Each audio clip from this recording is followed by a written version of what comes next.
Okay, Blake, let's walk through some of the information that you have told me. You told me that you came in today because you had pain right here in your mid back, and it's primarily under your scapula, which is commonly called the shoulder blade, and it is the big bone right here in your back. You said that you didn't remember any specific trauma, but the pain came on after carrying your daughter's lacrosse equipment over your right shoulder. You also explained that you have been doing some treatment, which is icing, cupping, some massage over the area, but unfortunately you still had to cut back on your workouts and even your weightlifting.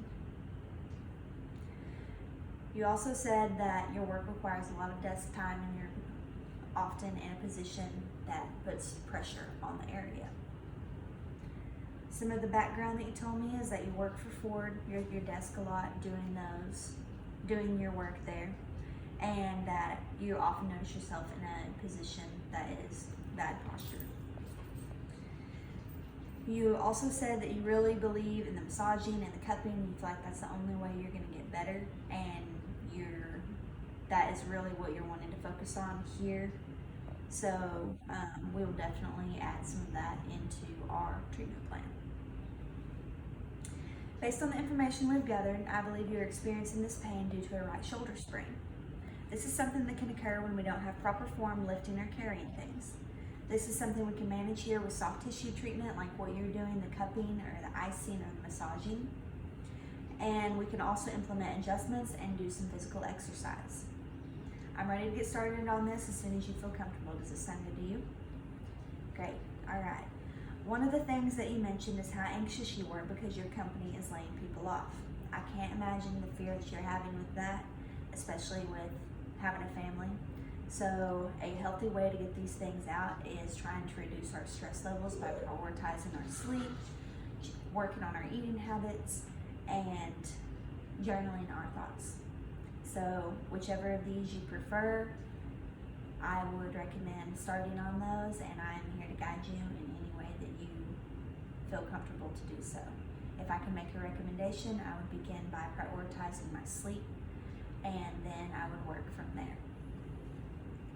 For the exercises, I want to start with some standing pendulum exercises. This is a progression exercise, and I'll walk you through this. And then we're going to do some stretching with the band. So for the standing pendulum exercises, you're just going to be here.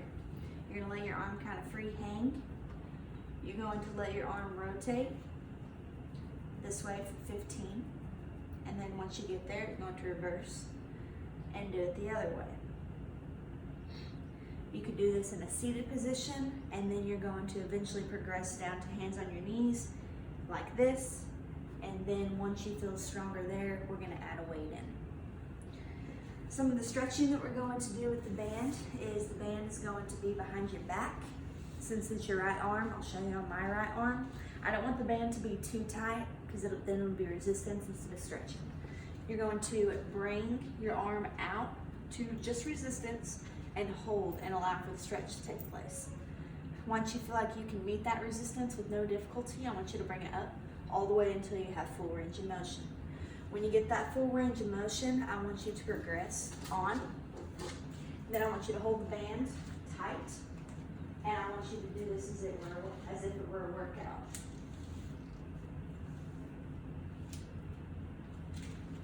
Remember to concentrate and keep your core tight during this time. Concentrate on your breathing as you're lifting up, you're exhaling, as you're bringing it closer to your body, you're inhaling.